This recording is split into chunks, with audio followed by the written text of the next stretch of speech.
Terence Crawford is going to be out a month or two, and then he has a big surprise according to Turkey Alashiki for his people in Omaha and for the future. Smash a like, sub to the channel, share the video. We live Monday, Wednesday, and Thursday night at 7:30. Also live Sunday mornings with the Singing OG, KQKC Boxing Network. Sunday mornings, 9 a.m. Central Standard Time. Join the channel as a member. Drop super chats when you come by the live streams, the videos that we do. And hit me up if you want to debate. The email address is knockoutboxing86@yahoo.com. Let's get it cracking. So, Terence Bud Crawford has a big surprise according to Turkey Alashik, and he's going to be back in a month or two. I guess training, or they're going to make the announcement in a month or two. Looks like Turkey doesn't want Bud just fighting one time a year. And he's trying to get Bud to be more active, which I think is a good thing. I think he should go ahead and fight as much as he can and get as many bags as he can before he ultimately retires. He's 38 years old. He probably has 2, maybe 3 years left if he wants to. He may want to retire before that, so why not try to get you 4 or 5 fights in if you're able to do that. Now, as far as his big announcement that he has for Omaha, obviously, naturally, you would think that'd be a homecoming fight for Terence Bud Crawford. Who would that be? I don't know, because with the lay of the land, it looks like Top Rank and PBC are really focused on working together, which makes me nervous for Team Alifu and Shakur fighting, because Top Rank is they making Janabek versus Lara. That's a 3-belt unification, and then naturally the other champion at 160 pounds would be Carlos Adames, who's a PBC fighter, who PBC sent over there to Riyadh season to fight Hamza Shiraz, and then Carlos Adames ultimately, in my opinion, ended up getting robbed. But if they're making Janabek versus Lara, and Janabek beats Lara, the next natural progression, obviously in the middleweight division, would be for Janabek and Carlos Adames to be fighting for undisputed. And if PBC and Top Rank will make Lara versus Janabek together to be on this Lamont Roach and Pitbull card, then why would they have all them 3 belts just to take them 3 belts and let independent Turkey Alashiki Riyadh season Bud Crawford fight for him? You would think the winner of Lara and Janabek, specifically if it's Janabek, will be fighting Carlos Adames. So when you think of the big picture, the big fight for Terence Crawford or whatever Turkey is planning, I think maybe a homecoming fight against an opponent yet to be named. That's not really a huge name at middleweight, but I really think a possible fight could be him defending his titles in the UK against like a Hamza Shiraz for some big money. You know what I mean? Or maybe they make Hamza come to America, since he came to America one time in New York, and maybe he fights Bud Crawford in America, in Omaha, Nebraska, at super middleweight for the undisputed or something. Maybe they replace whatever plans they had for Canelo with Bud Crawford. So the Chris Eubank Jr. Conor Benn winner could be another fight potentially for Bud Crawford that could come to fruition. I can't wait to see how this all plays out, because Canelo losing them belts puts you in an interesting position if you're Turkey Alashik, because Canelo, believe it or not, the Williams Skull fight, nigga, them numbers was trash. That shit was dry. The Terence Crawford fight, good numbers or whatever, but you paying this man $100 million, bro. Paying somebody $100 million coming off of a loss with no belts? You paying Terence Crawford good money. Paying Terence Crawford good money against who? See, Bud has to show that he can generate that shit outside of Canelo and outside of Earl, bro. That's the question. That's the predicament. I like the Turkey trying to keep him busy. I think the natural progression is whatever you had planned for Canelo, you got to flip that and plan it for Bud now. Because we started talking 160 unification. That's what we want to see Bud doing.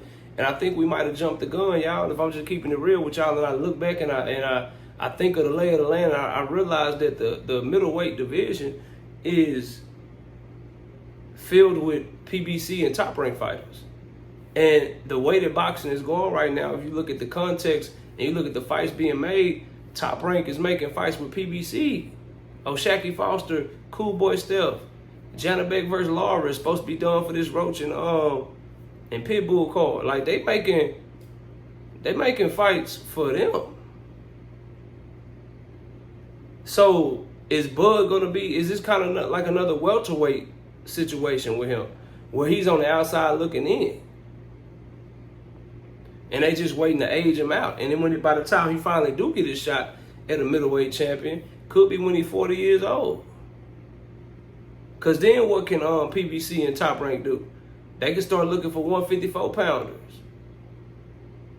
They can start bringing Sebastian Fundora up to fight the undisputed middleweight champion. They could bring Xander Zayas up to fight the undisputed middleweight champion. Between 154 and 160, Top Rank and PBC got a whole lot of bodies to try to freeze Bud Crawford out. I hope that they don't do that shit to him, dog. I want to see him try to go for full-time undisputed. But I'd be remiss if I didn't tell y'all that trying to go for shit at 160 may not be as easy as we thought it was, and we may be left with cash-out fights. We may be left with Bud Crawford going the route that they were going to take Canelo in.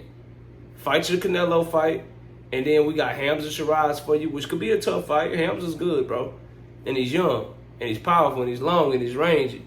You know, Eubanks Jr. versus being winner. And then after that, it's like, okay, what's next? Because while we all say, okay, bro, we want to see him go down for full-time undisputed or whatever, bro, boxing is a political game. Boxing is a game where it's these suits, man, shit could get cutthroat. And I just don't see a path for him doing that. He tried the shit at 154. He was trying to see what he could do at 154. They said, nigga, we not feeding you Sebastian Fundora. Here go this Jermell Charlo fight, though. We'll offer you Lubin and Charlo, nigga. We not offering you up our only belts right now. And so you got to have that same logic for 160. They wasn't like, Top Rank not going to be like, yeah, bud, come on back and fight our WBO champion, Xander Zayas. Nigga, they not doing that. They invested too much money in them. PBC got Fundora on multiple pay-per-views, bro. They put him on the Pacquiao Barrios undercard. They had him against Tim Tszyu for the rematch. He was the opener for for PBC on Prime pay-per-view when he fought Tim Tszyu the first time. Now they putting him in there with Keith Thurman. They not building Sebastian Fundora up to feed him to Terence Bud Crawford. Then you got these middleweight champions, bro. If Laura gonna lose, they're gonna be like, yeah, bro, we'll let him fight Janabek. Since we doing business with Top Rank next, Janabek, yeah, we'll let him fight. We'll let him fight Carlos Adames. If he beat Carlos Adames, then we got us and Top Rank. We got all these 154s to do. Since we working together, we gonna continue to do business together. Shit, we gonna do that over here. Good luck to y'all over there. And when you hear how Bud talked about PBC in his interview or whatever, clearly there's something going on there, bro. And it's gonna continue to be going on. So I think the pickings are slim. Part of it was he wanted to fight Canelo, but also 154 was going to be hard for him to conquer because of the politics. I think the same shit's going to happen with 160. Unless he can use the belts at 168 and drop down and have some sort of status to make people start dropping belts or fighting him. I just don't see that shit happening though, bro. But anyway, y'all let me know what y'all think his next move is going to be. I think it's very tricky. If I had to put my thumb on it and I had to guess, I think he's going to be fighting somebody that maybe we kind of a dark horse on the outside looking in type shit that we don't know about. But at 160, the champions, Top Rank and PBC runs that division. And I anticipate with this Janabek Laura news, their plans are to just kind of do their own thing with the middleweight division and Bud will be on the outside looking in until he probably like 39, 40 years old. So what does that leave him? Hometown showcase fights, UK opponents that'll be big fights, Eubank being winner, shit like that.